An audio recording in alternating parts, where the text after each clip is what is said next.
I'm Jaha Cummings. I'm going to give a brief overview of the Task Force of the Abandoned African American Cemeteries. One thing with that, for the future, we're not going to use the word abandoned. There are a lot of other words we're going to use instead, like neglected, unaccounted for, just a lot of other things. But basically, we were formed after the governor came. It was brought to his attention through some of the controversies in Tampa, Jacksonville, Tallahassee, at cemeteries that had been built on top of roads, high schools, housing projects, etc. And so we have until December 31st this year to come up with pretty much a solution so that this doesn't continue to happen. And so I'll give a few there's 4 areas that we're working on right now. One is identification and protection. This deals with adopting a statewide policy of dealing with finding these unaccounted for cemeteries. Things like putting them in Florida master file so that they can go in the same, like when you do your GIS for permitting and buildings, you'll be able to see this and they'll come up. And so we want to also, one point we talked about in our last session is that the size of cemeteries at this point, smaller cemeteries, in order to allow people not to have to be under too much regulation, they were unlicensed, but then they were unaccounted for regulatory-wise. So we want to account for as many as possible. We're looking at possibly 3,000 to 6,000 unaccounted for grave sites. So it's very significant. Also brought in the past we talked about is that a lot of this also was done by action from either the cities, the counties, and the states in terms of how they implemented their eminent domain. A lot of it was lost during urban renewal, and also after the Great Depression, when you had communities that had been together, some of them, when they disbanded, there were not descendants left to take care of things. So first part, again, identification and protection. We're looking at all different type of strategies from a statewide and also filtering down to the local level, what can be done. Next is maintenance. These are laws and measures to strengthen and clarify the state laws regarding the protection of cemeteries. What we found is that some of the environmental laws we have are dealing with things like scrub jays, gopher tortoises, these type of protections.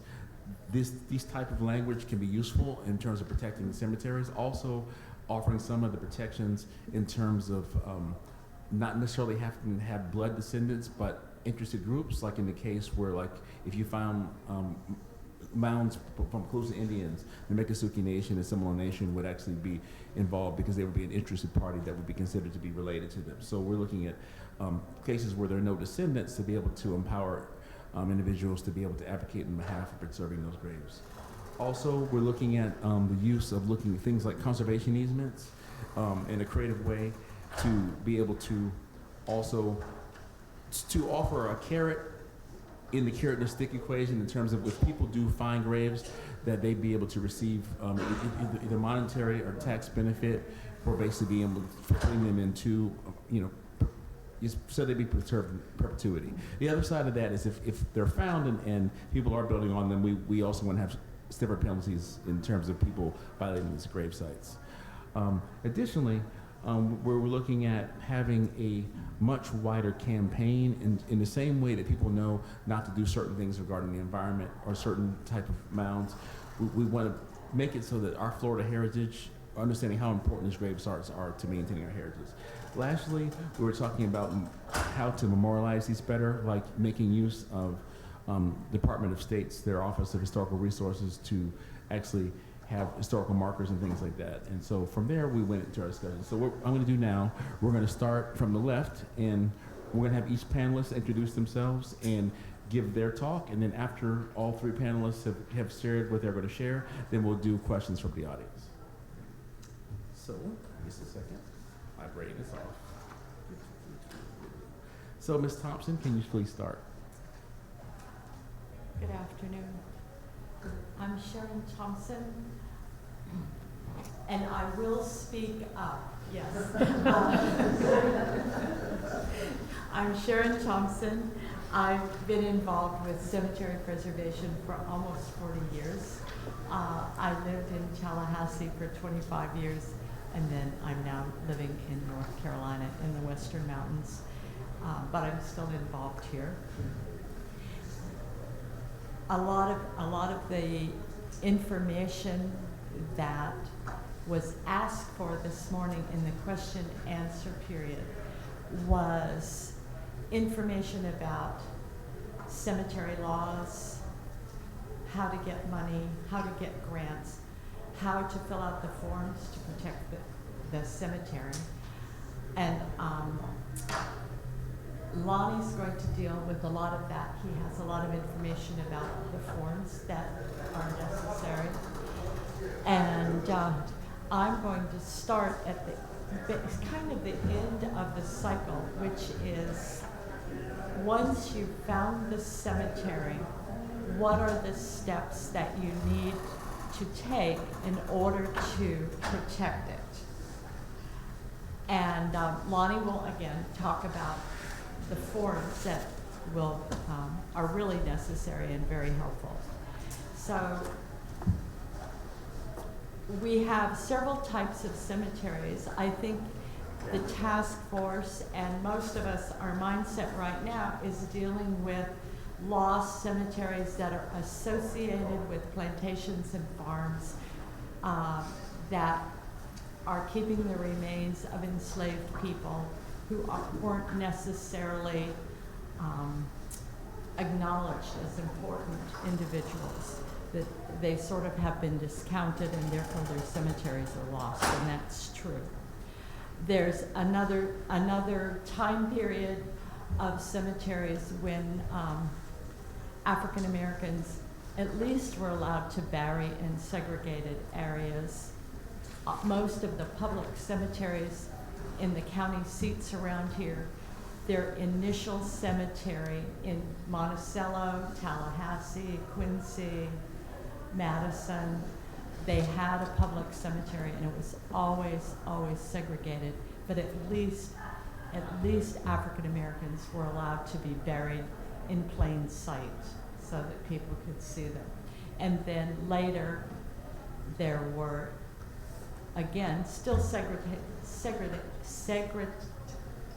cemeteries, but the memorials, the marking was much different, much more what we're familiar with today. So the cemeteries of the enslaved are essentially lost, and yet they're not. We're finding more and more of them all the time, and that's because there's a lot of documentation in obscure places that we're now learning to look at, and I'll read a little bit about that in a minute. And also the markers were very different. A lot of them weren't marked, but some were marked with field stones, just large rocks at the head of graves. Some of them were marked with wood stakes, or later a little carved headboards and footboards. And another thing that I just realized listening to people talk this morning is the orientation or the axis that graves are laid out on. We're used to today an east-west axis, and that is an Anglo-Saxon religious attitude that developed hundreds of years ago, where it's head to the west, feet to the east, so that when Christ comes during the second coming, people rise facing the rising sun. That's not necessarily a tradition that was brought by Africans to this continent. So if the burials don't line up in strict east-west lines or rows, that doesn't indicate you don't have a cemetery. So it just dawned on me this morning while I was listening to people talk that we still have a lot of what are our traditions today that we're looking at sites with, and it's not necessarily true. So I'm really interested in the burial traditions that came from Africa, and they were everywhere at one time. In the packets that my friend will hand out, Carrie will hand out, I included a couple of early articles that were written about graves that had items placed on them. And those are burial traditions that were transferred to this continent from the African continent. And there are still some vestiges of these today. Shells on the graves. Shells delineate sacred space. The use of crockery, items that were used in the sick room, medicine bottles, clocks, I think indicating time has passed, all sorts of personal items of the deceased were placed on usually mounded graves. And people, as early as the very late 1800s, would sometimes make a note in their diaries or books, most especially because they thought this was a peculiar way of doing things. But thank heavens they wrote it down. You know, who cares what they thought? They wrote it down, they did the description. And my favorite is from the early days of coastal Georgia, and that's included in your packets, which shows in detail some of these burial traditions that were on St. Simon's Island in the 1930s still. But here in Florida, there are still cemeteries that show these traditions. They're in Pensacola, outside of St. Augustine, Bernardino Island, and also, and those all have large shells placed at the head of the grave, usually whelk or conch shells. And outside of Gainesville is a cemetery that has all of the traditions still. And they're still being practiced today. Mounded graves, lots of shells on the graves, lots of crockery. But these items disappear, and when you tell people about them, people come and take them. Especially shell collectors, because you can't find huge whelks or conch shells anymore. And some of the dishes are considered antique, old things, so people take those as sometimes just souvenirs.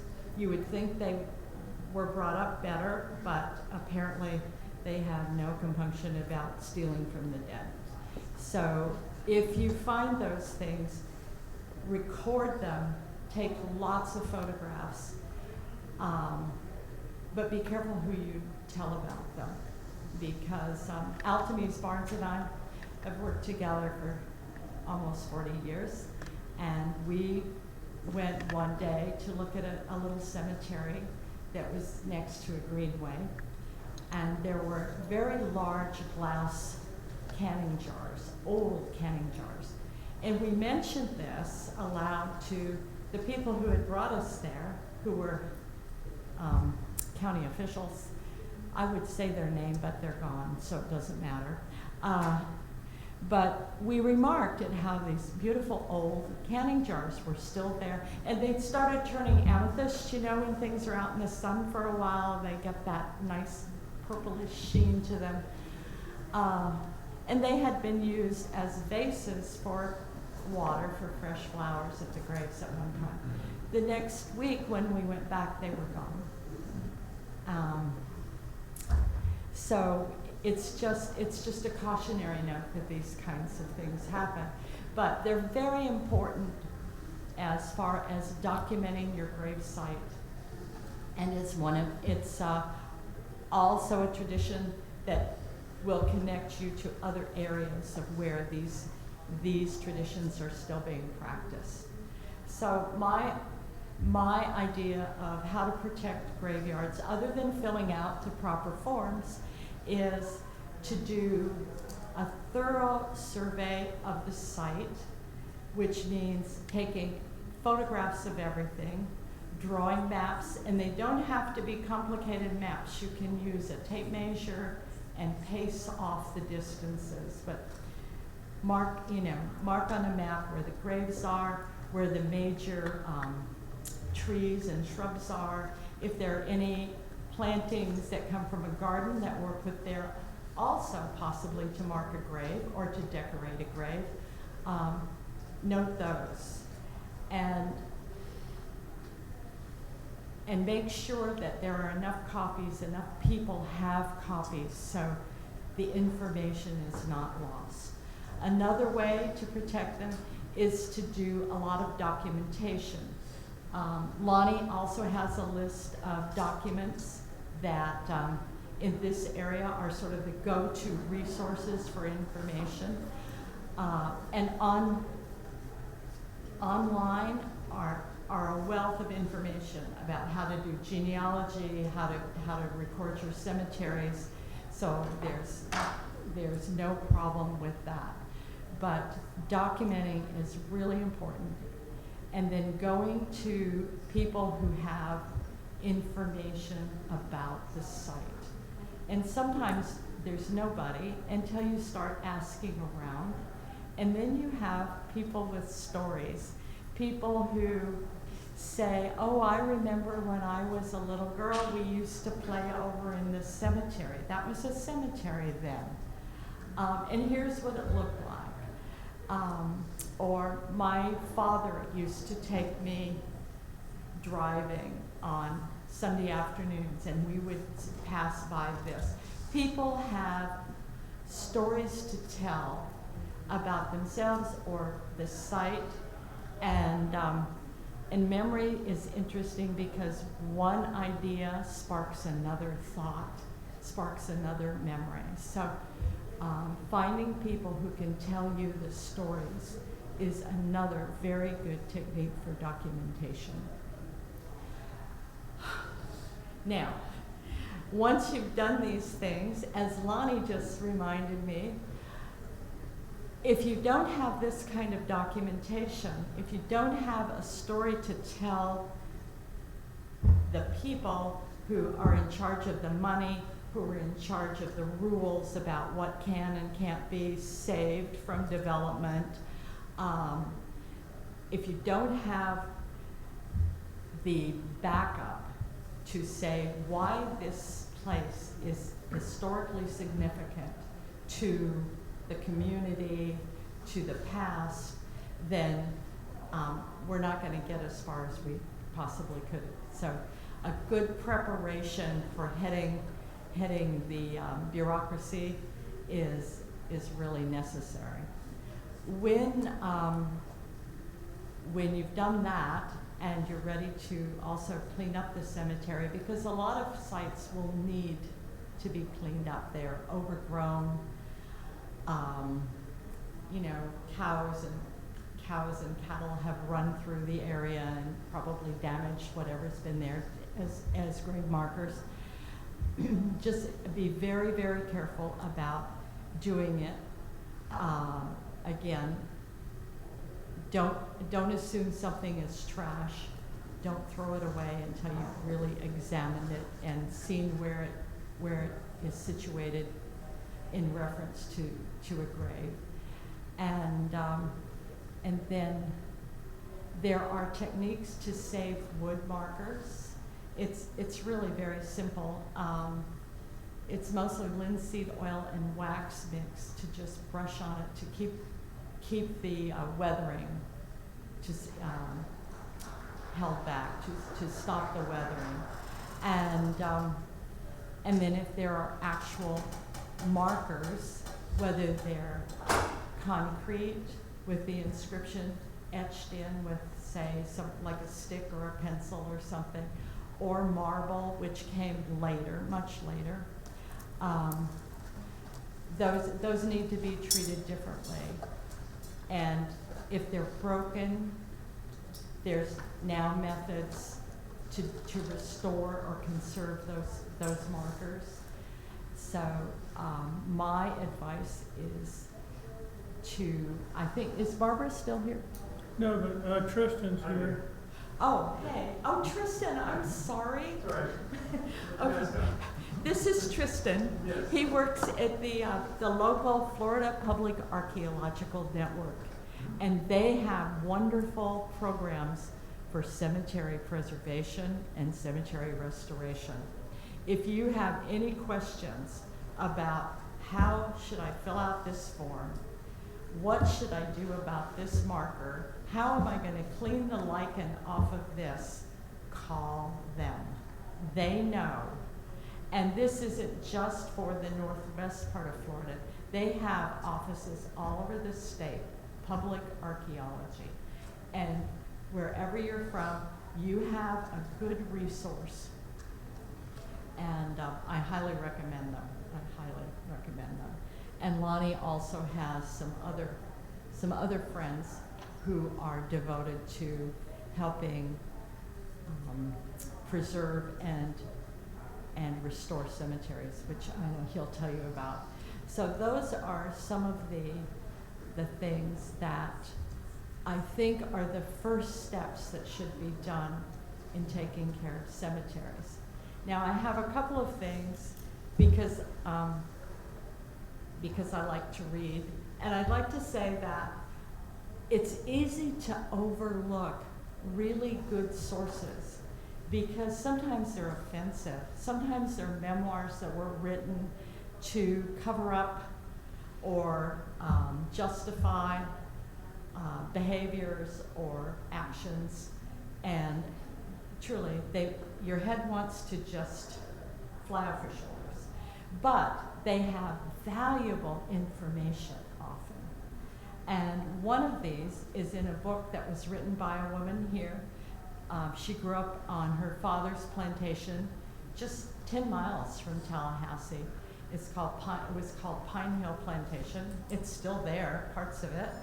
And in 1925, she wrote a memoir called Through Some Eventful Years, and also another one, which I really didn't want to pick up because it was called The Negro of the Old South. And I thought, oh, I can just imagine what she's going to write about. But she had really important information. She talked about people who mostly worked in the house. That's what she was familiar with, was because she was a young girl when this period occurred. And so she would talk about or write about people, and she would talk about where they were buried when they died. And they weren't buried on Pine Hill Plantation. They were buried on Horseshoe Plantation, which was a nearby plantation owned by her uncle. And so there's a connection which assures us that there was a cemetery for enslaved people on Horseshoe. It doesn't answer the question, why were people buried there instead of on the property? But it's information. And so one of the other things that she talked about was where one of the people that she had great fondness for came from. This was Aunt Rachel. And she talked about, I'm looking for my paperwork here. She talked about Aunt Rachel coming as a child with her mother from West Africa. And she then said that she came on a slaver from Gloucester, Massachusetts to Virginia. And she gave the name of the family who owned them then. So here starts the genealogy for people who may have descended from Aunt Rachel. All of this information that's so important. So then she talks about, she gives the name of the man that her father bought these people from. And then it gets better because the young mother dies, and the beads that she's wearing around her neck that came from Africa, blue and green and white beads, carved in an unusual manner, and the beads were shaped in an unusual manner. They were put on little Rachel's around little Rachel's neck. Okay, that's interesting, except that apparently Rachel never took these beads off. And when she died, her granddaughter told Susan Bradford Epps that she had been buried in them because they were afraid to take the beads off of Rachel. So Lonnie, on this very, very odd description of odd beads, Lonnie got on the archaeology websites and looked for beads from West Africa that fit this description. But we never really could draw a conclusion, right? Well, we didn't know enough about what material they were made from. Yeah. It would have made a difference. So, They were Murano beads or something carved or... yeah. So, but we decided they weren't Venetian trade beads because in Venice, the glass beads, they're actually there. They're called slave trade beads, and they were used to trade. But so anyway, there's this kind of information that you don't expect to find in a memoir that, like I said, is basically fairly offensive. But it's there. So there's all of the information about cemeteries and where people were buried, and there's these clues about genealogy that people can follow if they feel their families were on Pine Hill or Horseshoe at one time. So those kinds of documents, please don't ever overlook them. Just go ahead and be offended, but they're valuable. They're really valuable. And the other thing I'd like to say before I am quiet is that although we're basically looking at cemeteries of the enslaved, I think now is what we're truly focusing on, is there are others. And one of them is the convict labor system, which took place of slavery. It took the place of it. And the movie we saw last night by Valerie Schoon laid that out quite well. And then there was also a system of peonage that kept people in debt, and they could never get out of it. And they just sort of were attached to a company or an individual. This was very popular in Wakulla County, in the naval stores and the turpentine industry. A lot of people were just kept in debt and essentially enslaved. And it was the same with the convict labor system. And these people died. Where were they buried? These were people. All of them. And again, they're overlooked, they were discounted. And so I want to tell you another story about a cemetery that I was just involved with, tangentially really, in North Carolina. They had a fierce convict labor system also, and it was through the state of North Carolina that the railroads were built from Western Carolina, which is mountainous, to connect with the rest of the state. And this happened probably less than 20 miles from where I live today. There was a group of 19 men and boys who were going to be working on a tunnel, a railway tunnel. It's called COWI Tunnel, C-O-W-E-E. And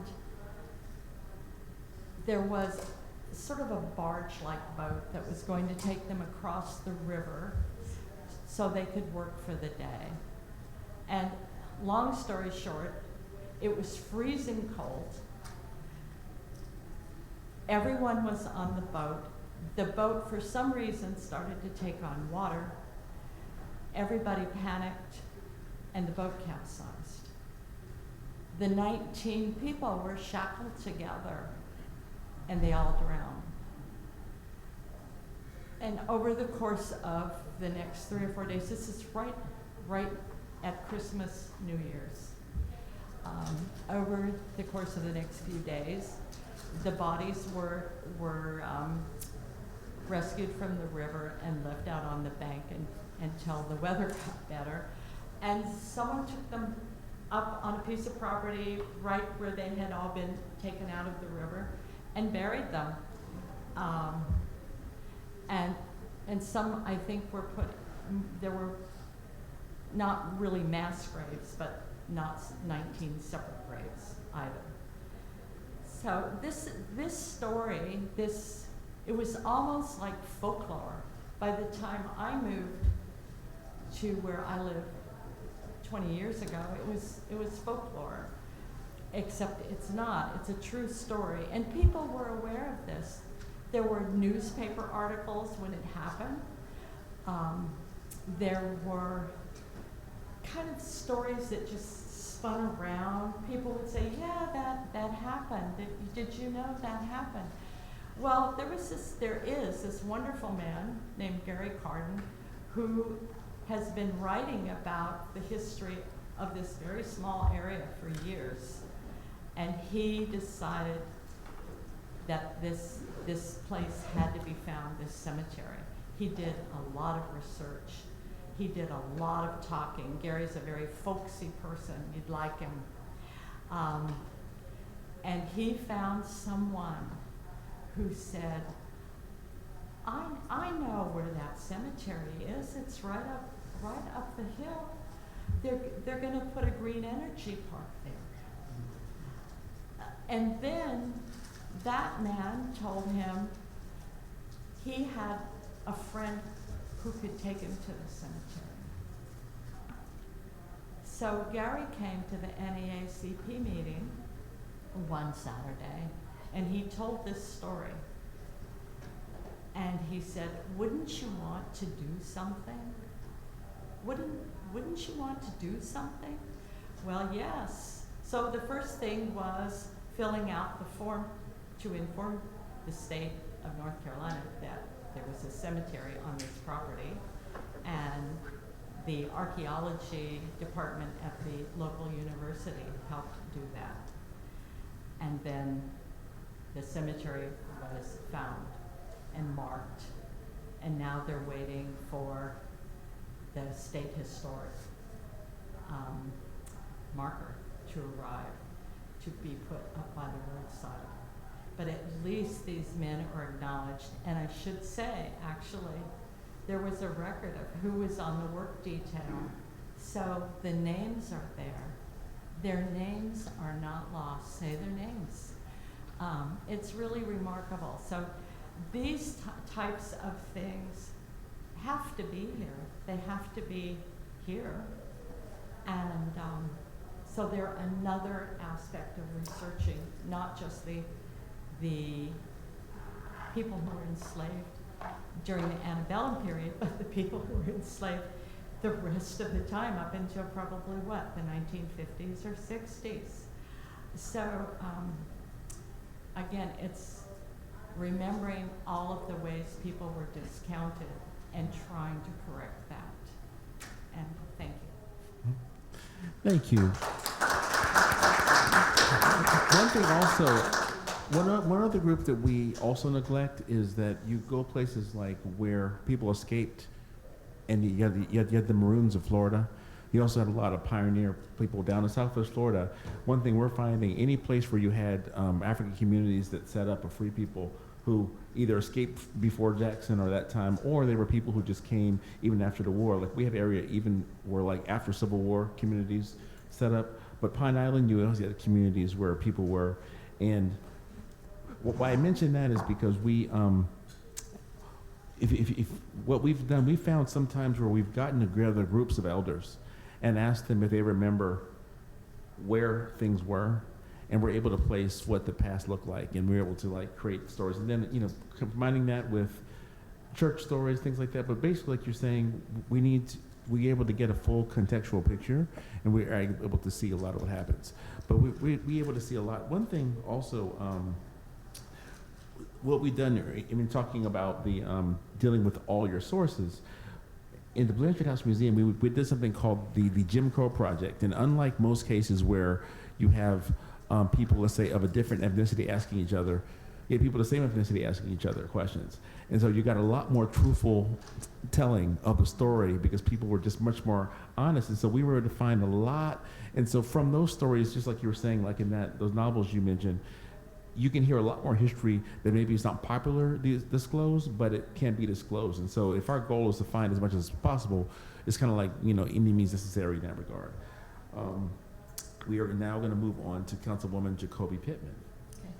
How's everybody?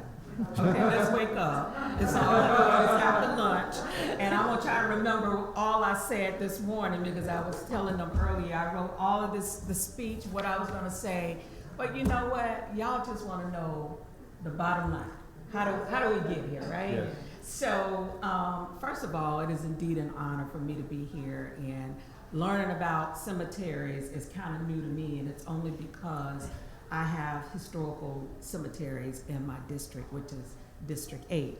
But before I became council, I was involved, and I'm still involved as a CEO and president of the Clara White Mission. Our organization is 119 years old when it was started by a mother and daughter team. But when you meet Altamise Barnes, you learn some things that you didn't even know about yourself, and she pushes you out of your comfort zone to make a difference, especially if it's going to make a transformative difference in the community. And so I have her to thank for the training and the workshops and the coaching and the materials that it takes to help preserve your organization, as well as being a champion out in the community, because it takes one person to just start the process. And of course, today I have some of my friends in the movement with me, which is Lloyd Washington, who runs a museum in Durkeeville. And I thought I saw Ennis Davis. I don't know if he had a chance to come. Hey, Ennis. And all of us have worked together over the years in terms of preserving the African American history in Jacksonville.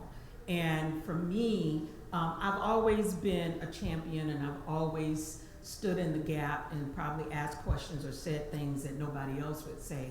And I would always know how to ask for money.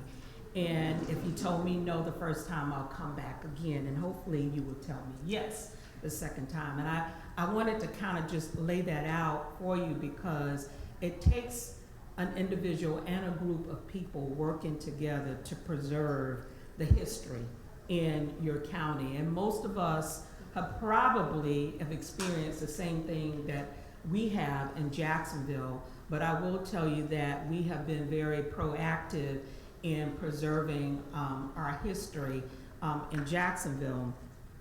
And so I was appointed by the Governor Rick Scott, and then a year and a half later, I was voted by the constituents in District 8. So anybody know anything about numbers, 8 is what? New beginnings, right? And so in my district, I will tell you that anything that could go wrong is what goes on in my district, right? When I say anything, it all happens in District 8. But prior to being elected, I've always been that voice, and I wanted to continue to be that voice and be a part of the legislative effort to make change in the community. And prior to me going in, I had been working with the mayor of our community, Mayor Lenny Curry, as well as the at-large councilman, Sam Newby, and was sharing with him, because we owned at that time a 10.5 acre of land that we were trying to develop a farm that our founder had started many years ago. But on that particular corridor, from Myrtle Avenue to Moncrief, Edgewood, was historical sites that really had not been recognized until an initiative of Lloyd and some of his board members had markers along the Moncrief corridor. And then I had read in the papers prior to me getting involved in our cemeteries, one of my colleagues and planners, Ennis Davis, he had made a statement about one of the conditions before the restoration of the corridors of cemeteries that it was very disturbing to him. And I'm sure in your community you've passed by cemeteries that are disturbing and you want to do something about it. And the scene is really supposed to be a scene of tranquility, you know, where you have your loved ones in that area. And these particular cemeteries were visually, when you look at it, they were horrible. You know, it's like we hadn't taken care of them. They were abandoned, you know, and it needed some maintenance and upkeep. And you might say, okay, Jacoby, so what does that mean? And how did you get involved and what was happening? Well, prior to me coming in, one of my predecessors, Councilwoman E. Denise Lee, who was more vocal than I was really trying to get the cemeteries cleaned up. During the early 1900s, the black cemeteries were owned by Afro-American Insurance Company, who was, the leader at that time was A.L. Lewis, who was the first millionaire, black millionaire in the state of Florida, but he was a very giving person into the community. And the cemeteries that they had back in the day was probably the only cemeteries that blacks could be buried in at that time.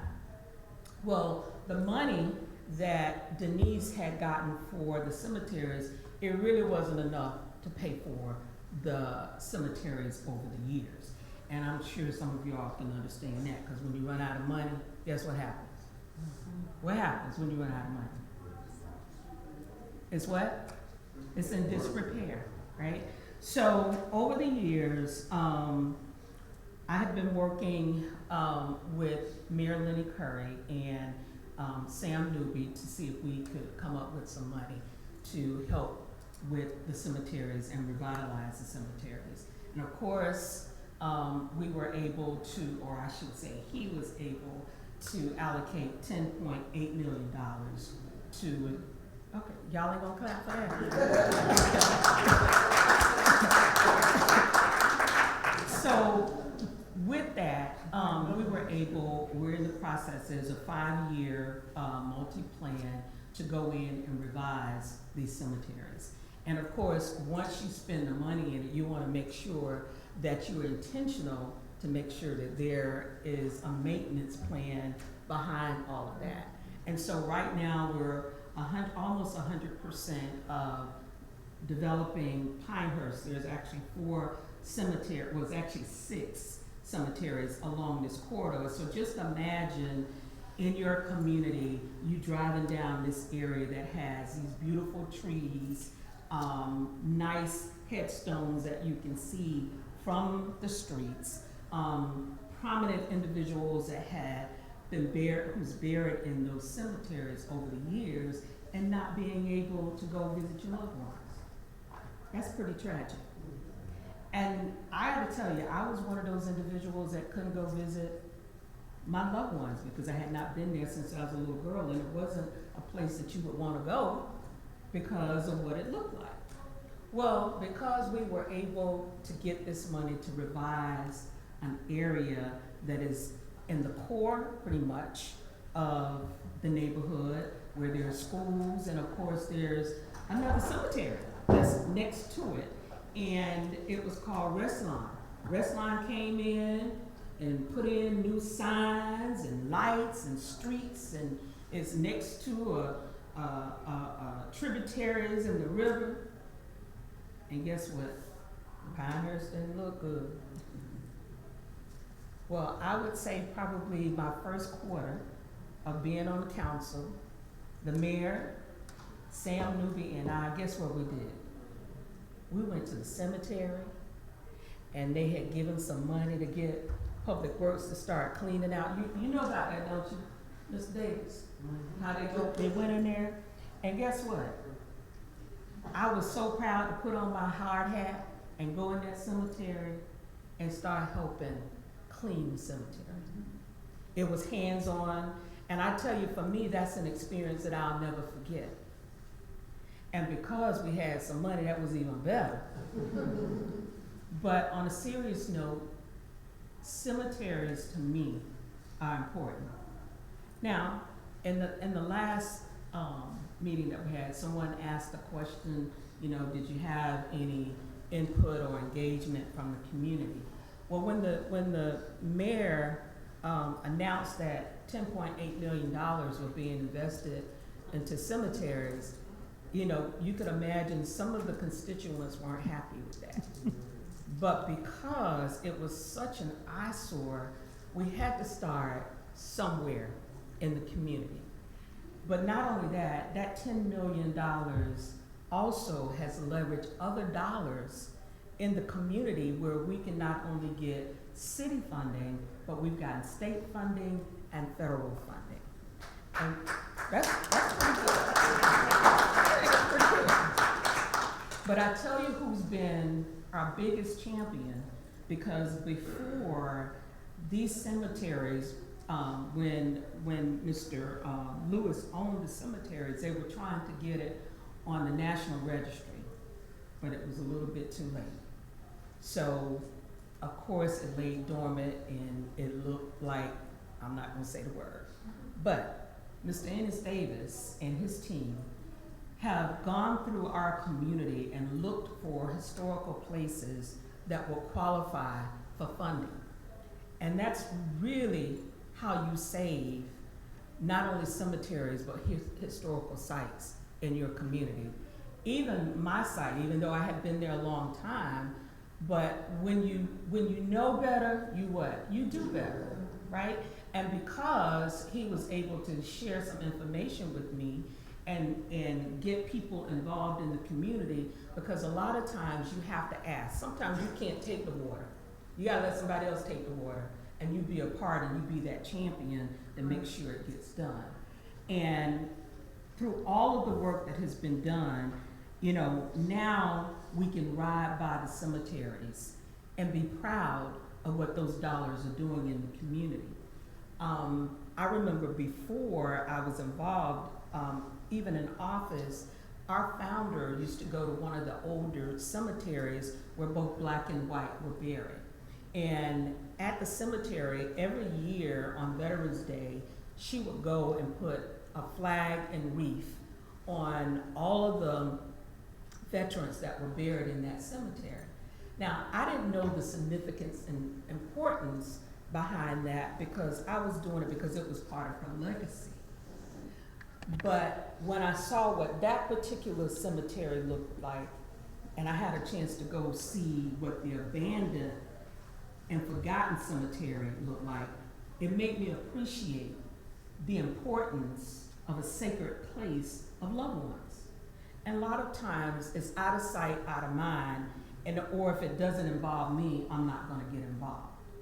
But this morning we were talking about what they're doing at the state level, you know, in terms of amending some of the ordinance and some of the legislation in place, how you all can go back to your communities and share that with your city, with your planners.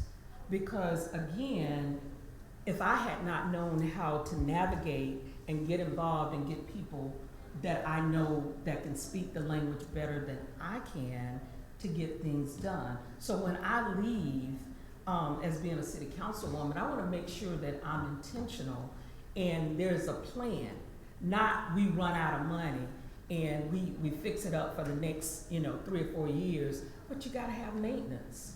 You got to have somebody that cares about the historical places and to be a place of destination. And even where I am in La Villa, it's a historical district, a historical place where African Americans ran La Villa. It was sort of like Bourbon Street in New Orleans. But there's urban renewal, and y'all know what happens when urban renewals come in, right? So we want to make sure that we preserve and that we deserve the African American history and the contributions that have been made. And the same thing with cemeteries. We want to make sure that we work with the Chamber of Commerce and that we work with the cities in our city to make sure that we have people to come to the Black historical trails in our community. Because you can add on the cemeteries to your Black historical trails. Y'all get me? And so now that I have all those cemeteries that, one, are owned by the city, but there are also some private cemeteries that are in the surrounding areas. And so we gotta find ways or resources to make sure that we can help those individuals that own those cemeteries, because there are people that come to me and said, you know, Councilwoman Pittman, we have a cemetery, my family has a cemetery, but we just don't have the money to afford to keep it up. Or there's been a hurricane that's come by, or it's grown up and you don't even know what's underneath. So I would say, one, for us, what we're trying to do in District 8, New Beginnings, is to make the cemeteries a part of the economic fabric in the community, and to bring along the other historical sites that are in the community, a trail of destination. It's a movement, it's a transformational movement, and I'm proud of what we're doing, and the more you all know, the more that you can go back to your community and do the same thing. Of course, I got the sign. That right? Did you just do that? I mean, okay, you stop talking. No. So I got, he's been so nice. But, you know, of course you can get excited, especially when you have some money to do some things in your community. And I would say for each of you all, utilize the experts in the room. My guy, Enos, I'm gonna just raise your hand. He's a young guy, and he's quiet, but he's very knowledgeable, and he really should be up here on this panel rather than me. And of course, Mr. Washington, he runs a museum that connects all of the history of Black history in Jacksonville. And so again, us working together, you know, not you doing it and you doing it, and then we don't get together until 5 years from now. We can all start out together by utilizing this opportunity today. And that's all I have. Oh, that's awesome. Okay. There's a few things that are really good is that I've been doing a tour since the beginning of the fall in different southern cities looking at best practices. And like what you're doing, like the city of Savannah, they've made their cemeteries literally into an economic driver for the city. And I see what you're doing is the same thing, is that you're giving a destination and then connecting it to the piece. It's beautiful. Even with streets, we didn't have streets when Sharon came and did her access. We got streets where you can drive through the cemetery. I'm pleased to hear that. See, that's real stuff. Also, regarding the veterans thing, ironically, the African American Cemetery in Charlotte County is actually taken care of by the Daughters of the American Revolution. That came about because people were taking care of the veterans in the cemetery. That turned into, we've got to take care of the cemetery, and that became it's taken care of properly. Right. Also, regarding when you're talking about people, we should soon conservation easements. That's a tool now used. For example, you have a bunch of ranch land and you have kids that you think are crazy and you want to not leave it to them, but you want to keep it good. So you can actually get paid in advance to like basically preserve this for perpetuity. It's like y'all don't get none of this money, but it allows you to access either through monetarily or tax benefits or rights.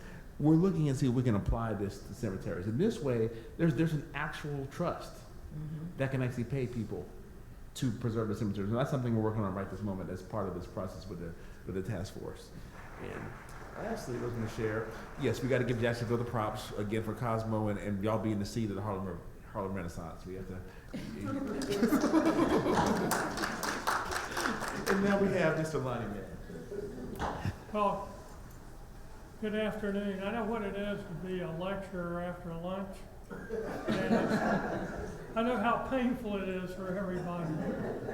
Let's just stand up, take a deep breath, and do a little bit.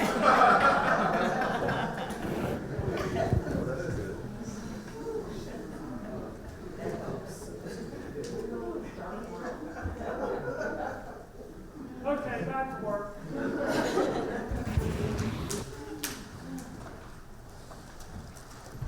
So I'm Lonnie Mann. I'm an old timer here in Tallahassee, and I'm not an archaeologist. I'm not a historian.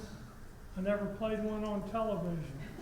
I just am a guy who, in retirement, developed a love for archaeology and history around this area, places I can go and look at.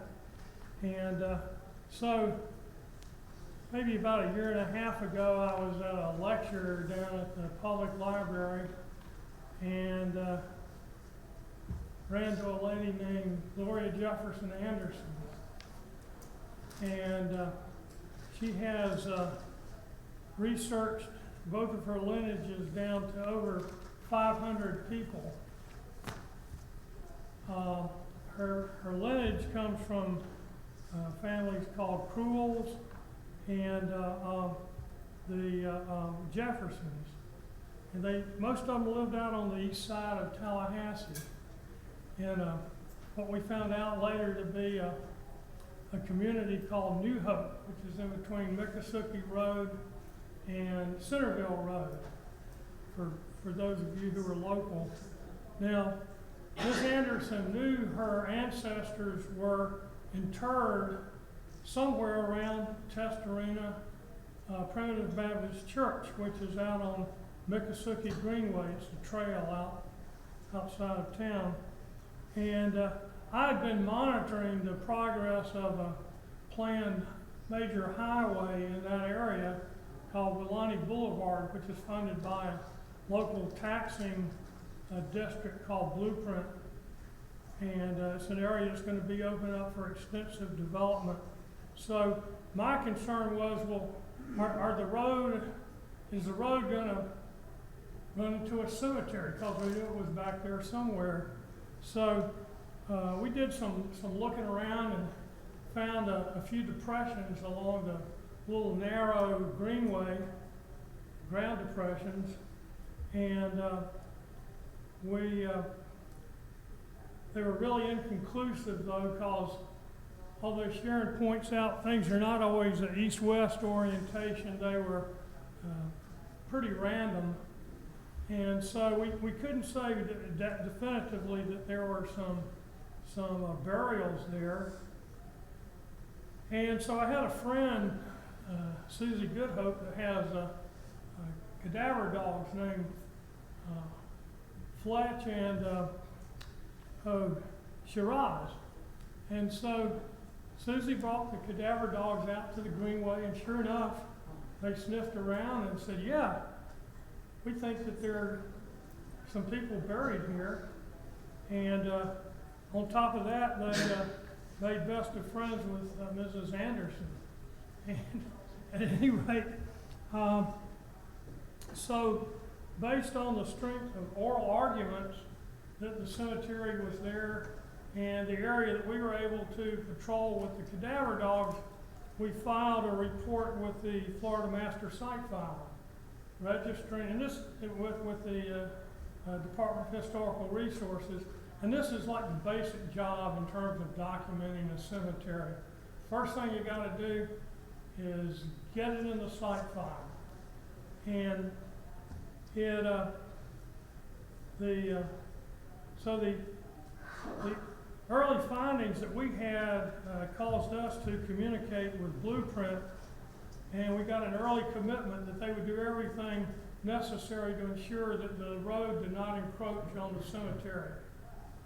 Now, since the greenway is on state land managed by the county, and then there's city land north of it that's fenced off, we called in the State Bureau of Archaeological Research because there was some state land involved and they can work on that. they came in and did a more extensive cadaver dog survey, and they determined that, well, the dogs were kind of sniffing around the fence. They went back to the city land, and so they did a survey into that area on the city property, determined we have something that's in the neighborhood of 7 acres. Pretty big piece of property, 500 feet on a perimeter. And so we amended the site file to put in a larger polygon that has a pretty extensive buffer area around it, which is a margin for error. So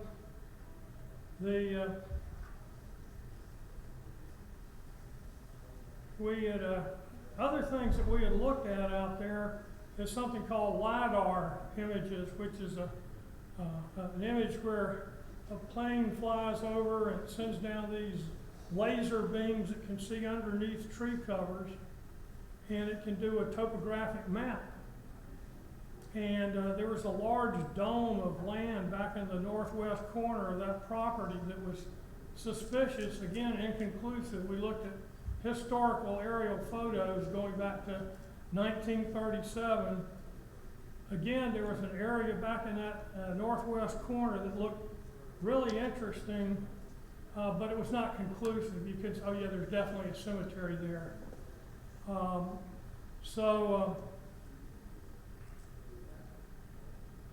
What we did know was that African American cemeteries were routinely located in areas that were the least agriculturally valuable. That means like low places, swampy areas, or oak groves where it was hard to plow and engage in agriculture. So there is a big oak grove back in the northwest corner. Now, the archaeologists that went in there to do the cadaver dog survey, they didn't see any stones, any markers at all. So one of our questions is, since some of the oral reports are from people remembering playing back in there as kids, some of the old folks, where'd those stones go? Well, inquiring minds want to know. And we plan to do a pedestrian survey, it means a walkthrough of that area in February, and get some really good looks at the ground where the vegetation's down to see what we can see, and particularly concentrating in that oak grove back in the northwest corner of the property. Now, some of the miracle things you hear about, like, oh yeah, you can do ground penetrating radar. Well, that's great if you have a nice grassy area, but in a woodsy area, it's not a viable option for locating burials. So the other good thing that came out of this is that we convinced Blueprint to do intensive archaeological testing on the northern perimeter of the cemetery between there and the planned route of the road. I mean, really extensive testing to ensure that there is no part of the cemetery exists in that buffer area. So that gives us some confidence it's not going to get ruined. The other thing is the city has gone in and done a line survey of the whole area, and it's been put into their city records, property records. But what we want from the city is to have an easement established that will basically travel with the property and protect it in perpetuity. And that's kind of where we stand with the city right now.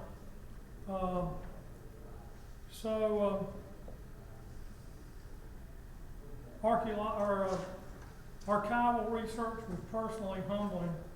I found out through doing this how bad I am at it, how inefficient I was, how I desperately needed somebody that knew what they were doing. But I kind of muddled through, and I started out saying, well, New Hope, that name, New Hope, it must be in the Bible.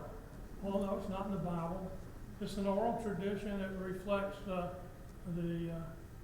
faith in the Gospels. Essentially, there's a new hope within the Gospels, but it's not something like I say. Oh, it's got to be a place or something named after it. Well, wrong again. It was not. We were able to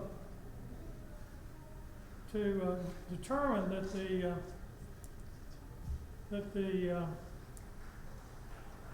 we were able to get into some old Freedmen's Bureau records, and the one that was really crucial to us was an 1868 rations document, and it had the name of the guy who owned the plantation, antebellum days, J.J. Williams, who owned the Grange Plantation, that basically covered where that cemetery is. And on that document, it had two place names. It had Clairvaux. I have no idea where that used to be or is, but it also had New Hope. This is the first time I had found that name on any old documents. Well, the other great thing about the document is that it had the name of the first minister of Testarena Baptist Church, which sits out in front of the cemetery, where the cemetery is. Had the first minister, his name's on the cornerstone, 1871. He's on there along with all of his family members. We also were able to find the voting records, the 1867 voting records of this gentleman, Mose Vaughn, and several other people who were elders in the church whose name is on the cornerstone. So that gave us finally a foothold into the past. The other thing I found out, there were like 60 New Hope place names, either cemeteries or churches in Florida. There's several in this county. So it was very confusing tracking down New Hope. But New Hope basically was a vibrant African American community during Reconstruction and right into the Jim Crow era and the Civil Rights era. It was in between Miccosukee and Centerville Road. There's like a path. If you look at aerials, there's a patchwork of paths and old roads through there where people were all communicating. And the southern part of it was mostly on the J.J. Williams plantation, LaGrange, but another part was the Whitfield plantation more to the north. And the Whitfields are still buried on that part of the property. There's a road up in there called Pemberton Road. And, well, that happens to be the maiden name of Ms. Barnes. So these families have been there for a long time. There are a lot of place names connected with them. And the other thing I found out is I should have gotten a real like archival researcher. So there's still, I think, a great deal of juice in this orange that I haven't been able to squeeze out. But this thing is still a work in progress. How am I doing? No? Okay. Because you still have to go into you still have your meat. Yeah. Okay. You had to remind me of that. Yeah. So I think job one is if you or somebody you know knows about cemetery, the first thing is to get it in the master site file. Well, one way to do it is go to the Department of State website and get this form, which is sort of intimidating, and fill it out. Although I'll tell you that the people at the Department of Historic Resources are unfailingly helpful to people who are trying to do this kind of thing. Don't ever, be hesitant about calling those people and asking for help. The other thing, instead of filling out that form is this. This is a card developed by Florida Public Archaeology Network. Tristan works for FPAN, and this card, it's really short. It's easy to do. Even I could do it. You just fill it out. You have to get your own stamp. But yeah, place first class stamp here. So you don't get any free ride up to Tallahassee, but you send it up here to the master site file, and they'll look on here and they'll say, yeah, we think the cemetery is already in the master site file. It's already been reported. And they would let you know. But if it hasn't been reported, they're going to send it to FPAN. Now, they'll probably get the government to pay for the postage to get it to them. And, or they'll probably do it electronically. And FPAN will go out and help locate the cemetery. So this is a terrific service to anyone who's interested in trying to get a lost cemetery or a raised cemetery on the radar and get it protected. Some other thoughts I have is researchers should never discount what key informants and ancestors tell them. Don't listen carefully. Make friends with an archaeologist. Archaeologists can be a helpful tool in documenting cemeteries. And there are archaeological societies around Florida too. And the Florida Public Archaeology Network does have regional offices. I think that was mentioned earlier. So it's not just people up here. Archival research, make friends with an archivist or a historian to help you dig into this stuff. Some counties have advanced GIS and mapping departments. They can also be helpful. They have like the LIDAR data I was talking about, maps. They have old maps, and they can be quite useful. Cadaver dogs, odors associated with human remains and detected by cadaver dogs migrate through vegetation and rodent burrows. So just because dogs give a positive indication in one place, which involves sitting down, that's what a trained cadaver dog does, they're trained to do when they catch a scent. You're not necessarily looking at a specific grave, you're looking at something in the cemetery of human remains. Okay, the laws, quickly. It is a second-degree misdemeanor to disturb a burial or a cemetery or anything in a cemetery. Florida law requires property owners to provide access to descendants to visit a cemetery at reasonable times. And you can call the sheriff, and you can make an issue out of it if you're denied. I mean, obviously the thing is they call it property owner and sweet talking, and probably a lot of them will be helpful. You'll probably run into some that are recalcitrant. Cities and counties are expressly permitted but not required to maintain cemeteries, as are descendants and property owners. Conclusion, don't be afraid to undertake a project because you're not an expert. Take help wherever you can find it. And that's it. I have a little one-pager that will get handed out later with the links to a lot of places that will help you do research. Thank you. This little card right here, even if you were to take it to churches or anywhere, just filling this out, this starts the wheels turning. And FPAN also has, the ground penetrating radar, everything. I mean, they really can help in manners which you can't even imagine. So this really is a key to preserving. So she has a lot of cards back there. All right, now to the excitement. He's going to be taking the microphone around. If you have any questions for any of the panelists, this is the time to ask now.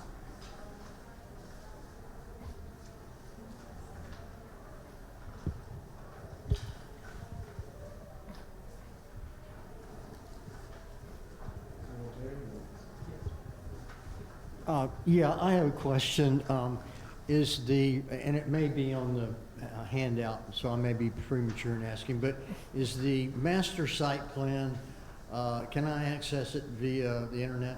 Yes. Okay. Is that on this list? I think it is. Yeah, you mean to see the map? Well, I'm curious to if see there's all a the sites? cemetery already exists on the site. You can call up and ask, Yeah. but the thing is, like seeing all of the master site file, it's really exempt from public records for obvious reasons. Like Sharon was talking about, people like to go to archaeological sites or cemeteries and pick up things and destroy the site. So, yeah, you'll find that Chip Birdsong up at the site file will be very helpful to you in getting an answer to your question. I'll get up with you later on. Yeah, I'll deal with you. I just want to ask, are you going to pass the cards around? Yes, she has some cards back there. Okay.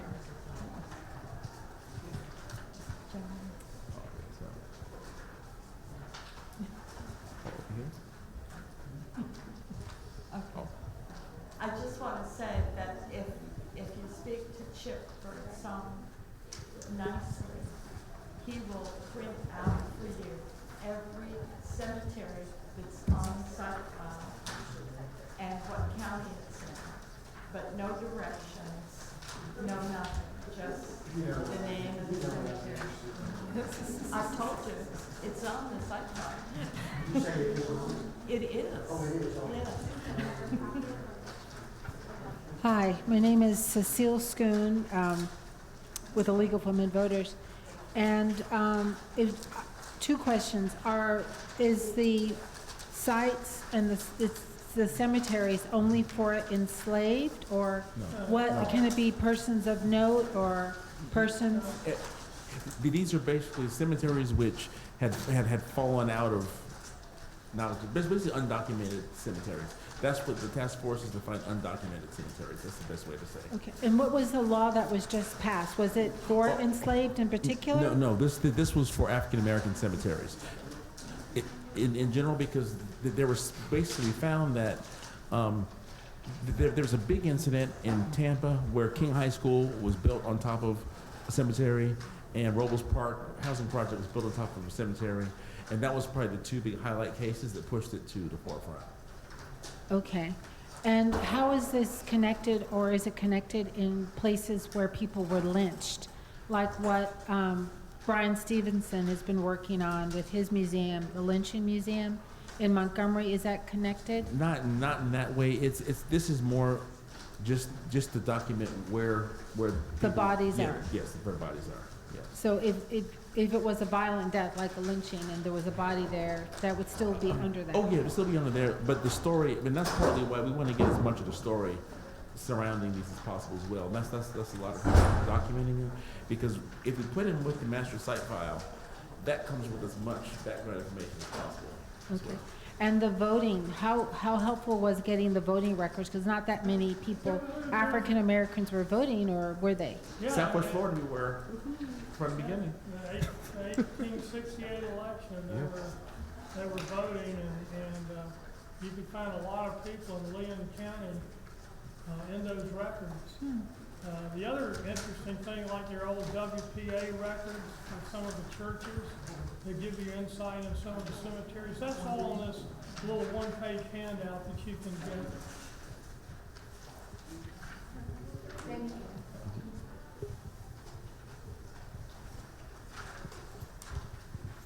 you.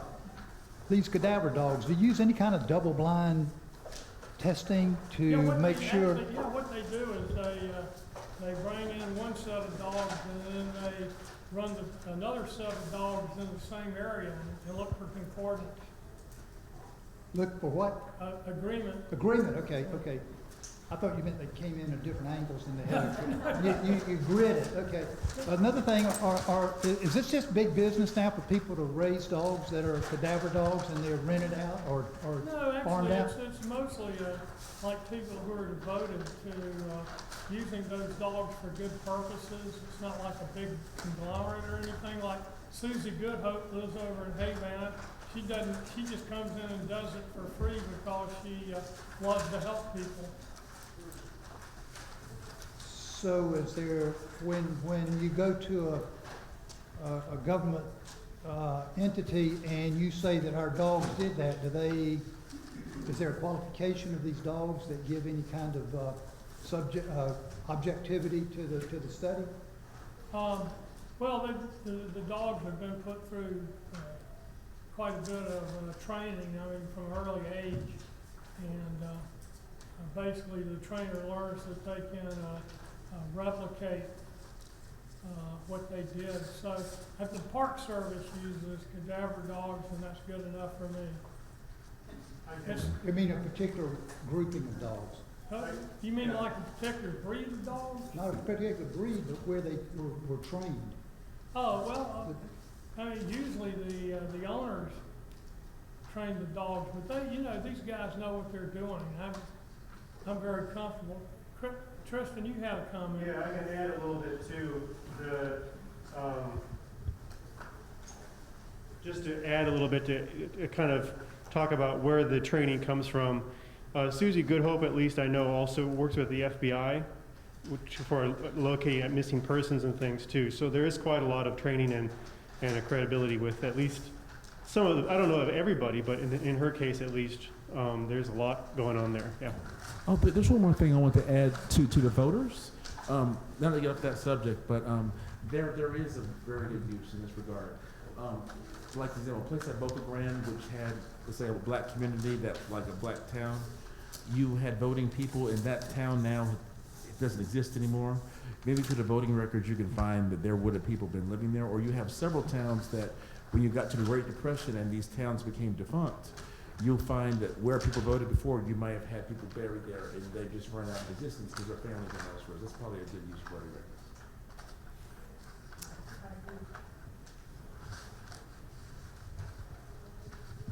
I have a question. We have a cemetery that we found out that the organization is no longer in existence, but the cemetery is in the city of the area. And we wanted to know what, I would like to know what rights do the city has, or what kind of help we can get from the city to make sure that that cemetery is taken care of. I mean, we already had someone to come out and clean it up and everything, but it needs fencing and a lot of other things done to it. So is it privately owned or? No, it's in the city. It's owned by the city. It's the city cemetery now because the organization is no longer in existence. It was in the 1920s. What city? What city are you in? Pensacola, Florida. I mean, this may be a situation where the city of Pensacola can apply to the Division of Historical Resources to get funding. Because one thing we're trying to work out now with the task force is to have cemeteries included in this, and even changing revisions so that they themselves can be protected as historical locations. And so I would say sooner than later. I mean, you can probably apply now, but I'm saying the city of Pensacola itself could probably get funding from the Department of State to help preserve this. Have you consulted the Pensacola City archaeologist? No. They have as of maybe 9 months ago, hire a city archaeologist that might be helpful to you in this.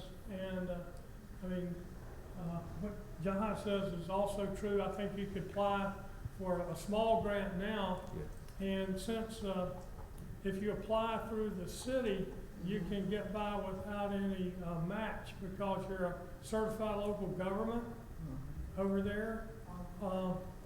And then, of course, John was saying that they might set up a separate set of grants specifically for cemeteries, which would be good. You wouldn't be competing with all these old houses and things. Yeah, we're trying to set up an actual office because African American cemeteries have been neglected specifically for so long.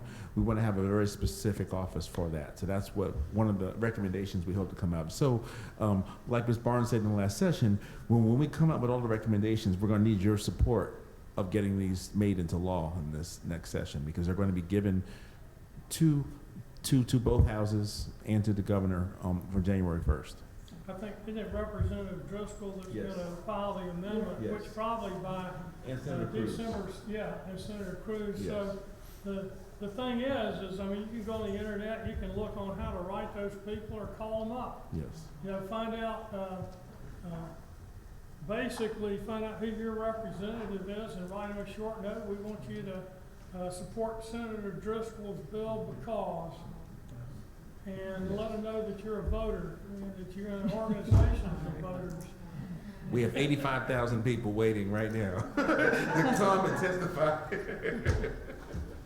Also, do you know West Florida University of West Florida University has an archaeological center, and in that they have a cemetery studies program. Call Margot Stringfield. Tell her I told you to call her. Her name, I'll give you her name again. It's Margot Stringfield. She's an archaeologist. She has worked in a lot of the African American cemeteries in Pensacola, including the ones that had all those beautiful conch shells. Then, I'll give her my card and she can contact us. And we'll get her. Oh, okay. oh, that too. That's even better. Any other questions? The microphone's ready. See, isn't it interesting? Jacoby, People, we all know. question. First part of last year, they were doing an expressway expansion going out to the airport, and they found the grave sites of I think they were black Northern soldiers. Right. What have happened to it? You know, that it kind of went away. I don't think they built on that, and maybe Enos can help us with that. I know that they found grave sites. That's not in my district, but I'm not really sure what really happened. I think they stopped the development until they could do more research on it. But I think it was FDOT. They were expanding the expressway. Do you remember that, Enos? Yeah, they stopped using the field dirt. Huh? They stopped using it as field dirt. Yeah. Ooh. Yeah, because you didn't hear any more afterwards. We actually have one in Charlotte County where, because like Punta Gorda area actually was founded by Unionists, and like so you had a lot of black soldiers from the north that came down that helped at the very. So we had before the city was founded in the 1860s. So we actually have graves there, which is one of our projects. Is that we think where those graves are, and so we're gonna have to actually get the ground penetrating radar to maybe get them out. We find that we have a whole post-Civil War cemetery right off of US 41. I do know Congressman Al Lawson was involved in that process as well. Yeah. I heard, yeah. Mm-hmm. Is it a federal project or a state project? It was a state project. Okay, well, they should be stopping in their tracks. Yeah, I think it was. You know, they reported it on the news and you didn't hear any more else about it. It's a highway construction project, not where the cemetery is at, but FDOT contracted with someone who was using field dirt. That came from Okay, it's a bar pit. Mm-hmm. It was an older lumber town that had disappeared over the last 100 years, but these black labels on the cemetery. Mm-hmm.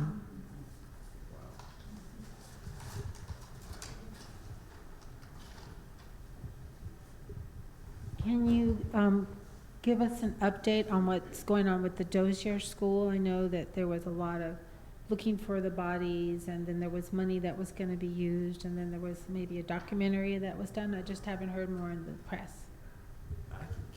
Dozier is near Mariana, the boys' school where the boys were mistreated and buried.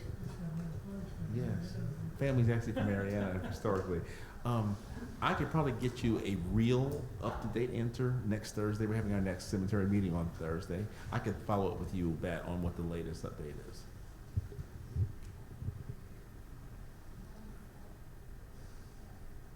Any other questions?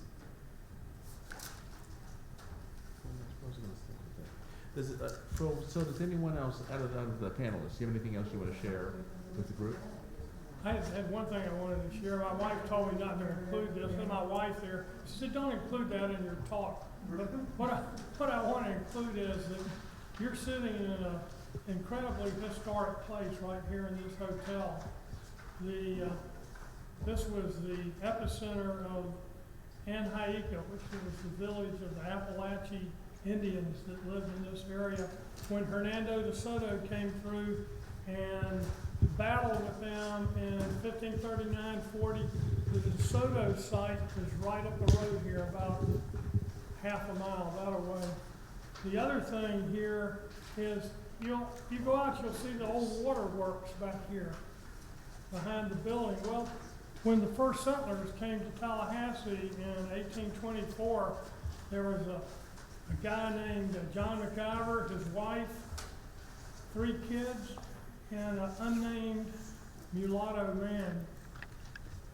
I've always wondered if the mulatto man was leading the wagon, was he the first settler in Tallahassee? I think he might have beat John McIver here. The other thing that you should know is if you walk out the hotel, walk down through Cascades Park, there's the meridian markers, the historic point from which all land in Florida is surveyed. And if you walk down to the end of the hotel here, there's a marker commemorating the lynchings that occurred in this community. It's not a long walk for you. It's an easy history tour. Do it. It's down at the end of the downhill end of the hotel. Pardon? The old county jail was here. It was destroyed when this hotel was built. They did save the old county health department, which is a WPA building. It's still up here on the corner. Destroyed a lot of trees, but I'm not going to get into that. I'll get too excited. That's awesome. It ain't because of the trees either.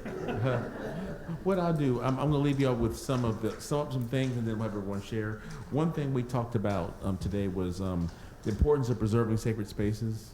Like she was saying, the grave sites are not just that site, that the things you find there, like the shells, ornaments, and all that, those things are very important, and they have to be preserved as well.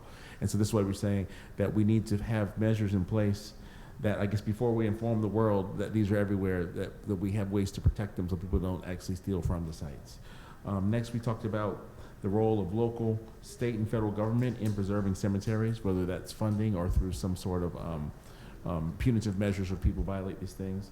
Next, we talk about the role of urban renewal in creating the neglect, because right now in this moment, we're finally getting to the point where we're acknowledging how much urban renewal did to destroy African American communities. And so with that, it's not just the business districts, but it's also the cemeteries. Next, we talk about using cemeteries to tell our sacred, our shared story as a state and how important that is for our history. Also, we talk about the importance of cemeteries themselves to our society. Also, we talk about the importance of using modern archaeological techniques and technologies to recover cemeteries. We have these things we can use now. Also, we talked about using actually having not just the descendants, but people who may be of interest to be able to advocate on behalf of people who are deceased as well, and how using that in the same way that, like we shared in the last group, how, like, example, you have the Timucua and Calusa Indians. Those nations are not technically related to the Seminoles and the Miccosukee, but the Seminoles and Miccosukee have made themselves now. They now are the guardians of taking care of their legacy. And so the same way, you have communities, you may have people deceased, and if descendants have left, that community, those churches, those community members can actually advocate on behalf. And so we talked about that as well.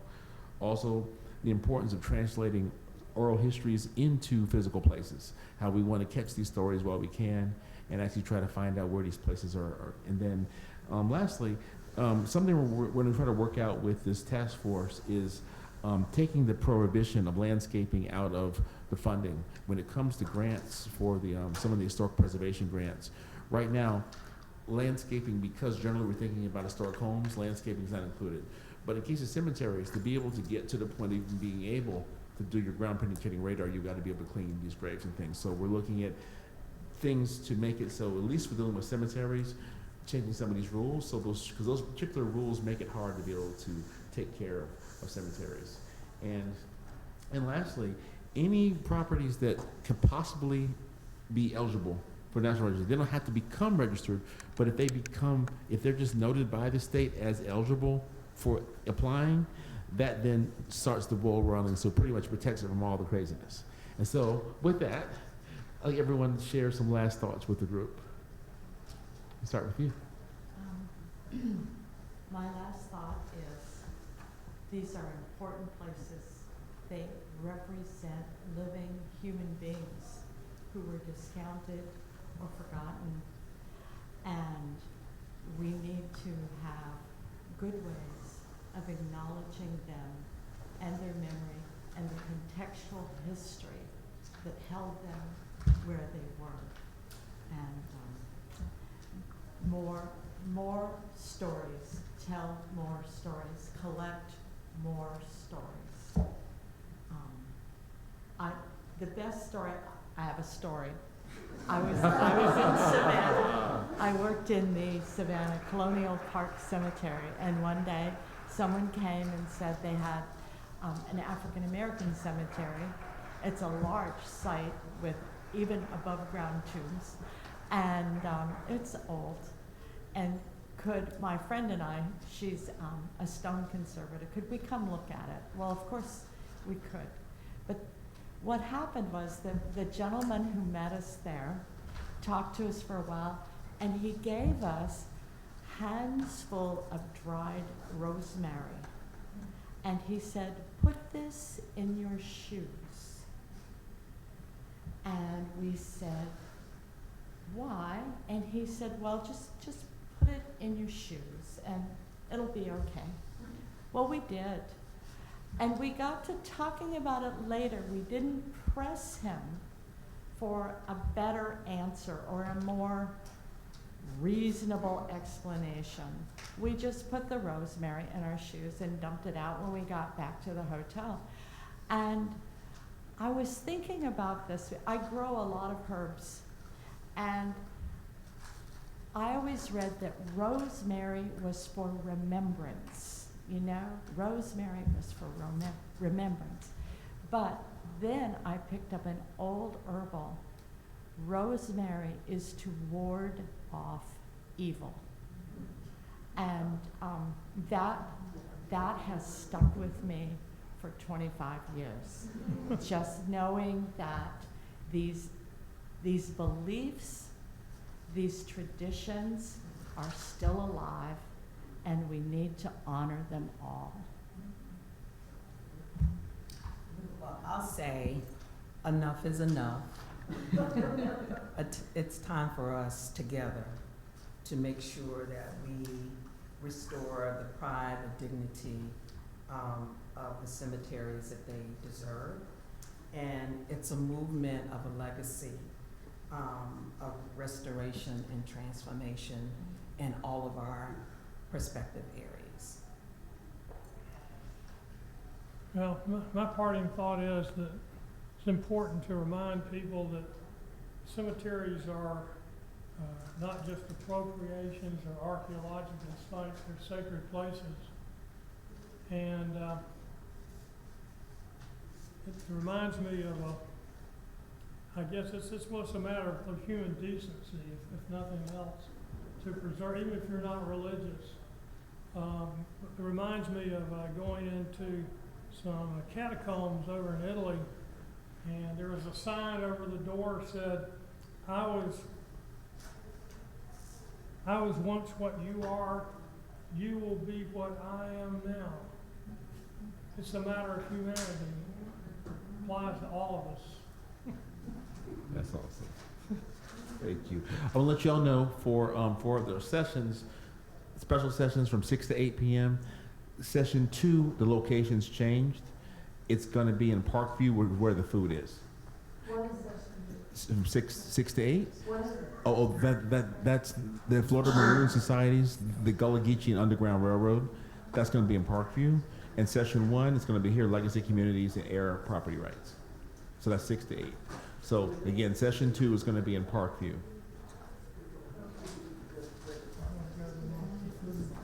That's real. Thank you so much.